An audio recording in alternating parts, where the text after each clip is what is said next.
Послание первое послание Коринфянам, 7 главе, 23 стихом мы читаем: «Вы куплены дорогою ценою, не делайтесь рабами человека». Мы не свои.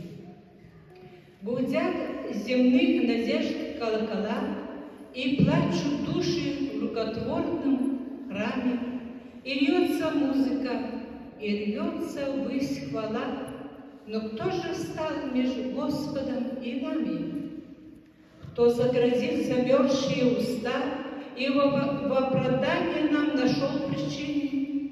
И кто сказал, что это суета, скрывать пред Господом свои личины? Войдем во свет живого естества, ведь мы причастны Его смерти крестной. Мы спросили, спорили, но Божья простота нас удержала от холода протеста.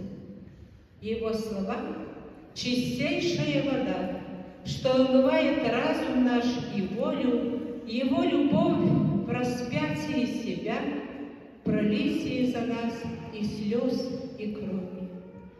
Его молитва наших душ броня, защита от падения и страха, Его надежда — радуга дождя, излитая, чтоб нас поднять из праха, и оживить, и верою спасти, чтобы никто собою не хвалился, чтобы никто не мог превознести своих заслуг и перед царем склониться. Живем и умираем во Христе, все в Нем, все им, все для Него под небом. Во храме села сердцем на кресте, распятый мы. Мы не свои.